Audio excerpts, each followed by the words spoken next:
안녕하세요. 자, 오늘 형소법 문제는요. 일사부재리 원칙 관련된 문제입니다. 20년도 법학특채 문제입니다. 자, 일사부재리 효력과 기판력에 대한 설명 중 가장 적절하지 않은 것은 1번 면소 판결은 형식 재판이지만 공소기각 관할위반의 재판과는 달리 일사부재리 효력이 발생한다. 우리 면소 판결은 실체적 소송 조건이란 말을 쓰죠.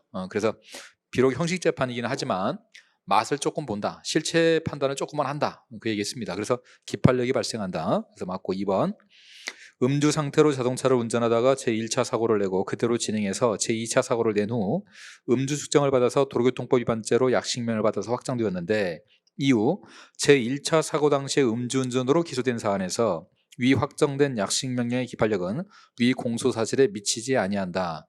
자, 우리 음주운전은 죄수를 논할 때 날마다 죄가 하나씩이죠. 그러면 지금 이 음주 상태에서 운전한 거 하루에 일어난 일이죠. 그럼 1차 사고 때 음주운전이나 2차 사고 때 음주운전이나 다 하나의 같은 죄입니다. 그럼 같은 죄이기 때문에 기판력이 당연히 미치겠죠. 그래서 미치지 않는다 그러면 X.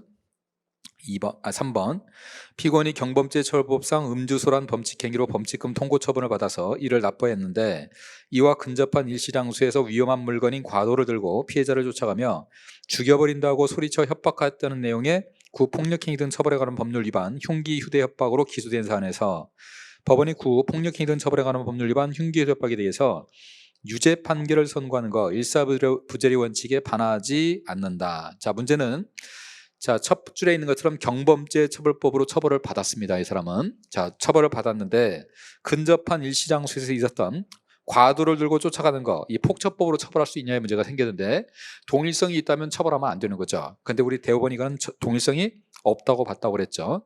여러분 판례 중에 경범죄 처벌법으로 처벌을 받게 되면 거의 그때 일어난 일은 다 기판력을 인정해 주는 게 우리 판례 입장이죠. 다만 이 경범죄 처벌법으로 처벌받았는데 기판력 인정되지 않는 판례 요거 하나 주의하라고 그랬습니다. 과도 들고 쫓아간 거, 흉기유도 협박, 과도로 기억하라고 하죠. 과도 너무 지나쳐서 같지 않아. 과도 이거는 과도한 거니까 다른 거야 이렇게 기억하라고 그랬죠. 요거는 다른 사건이기 때문에 기판력이 미치지 않고 일사부재리 원칙에 반하지 않는다.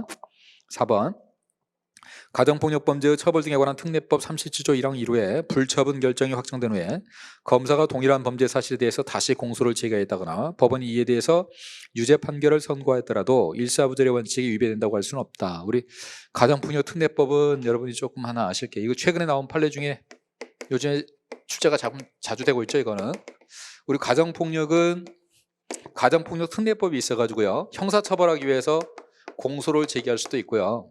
이거는 가정폭력을 공소 제기하지 않고 가정법원으로 송치할 수가 있어요.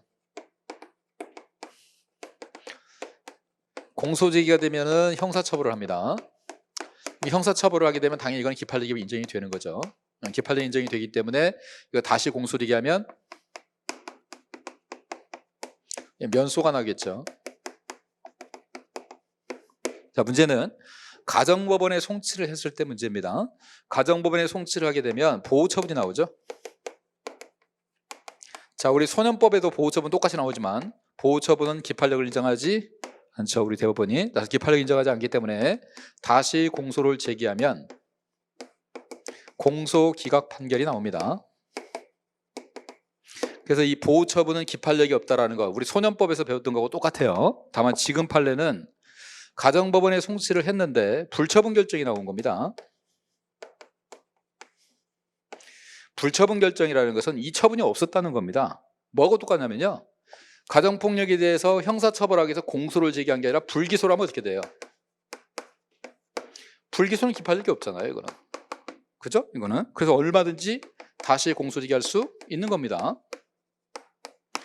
형사처벌에서 불기소를 이 보호처분에서는 불처분 결정이라고 그래요. 그럼 불처분 결정은 이거하고 똑같은 거예요. 이거하고 똑같이. 얘는 처벌받은 게 없는 거예요. 따라서 당연히 기판력이 없고요. 당연히 다시 공소 제기할 수 있고요. 공소 제기할 수 있으니까 법원은 당연히 유죄 판결을 드릴 수 있는 겁니다. 그래서 우리 가정폭력 특례법에서 나오는 게 이 보호처분을 가지고 나올 때도 있어요. 보호처분을 받았는데 다시 공소를 제기하면 이건 공소기각 판결로 끝내야 되는 겁니다. 근데 이거는 불처분 결정이잖아요. 불처분 결정이기 때문에 얘는 아예 기판력이 없고 다시 공소기각 할 수가 있단 말이에요. 그래서 이거는 유죄 판결이 가능한 겁니다. 이거는. 그래서 두 개를 구분해 두세요. 그래서 이거는 유죄 판결을 해도 일사부재 원칙에 위배된다고 할 수 없다. 그래서 틀린 거는 2번이 틀렸습니다. 수고했습니다.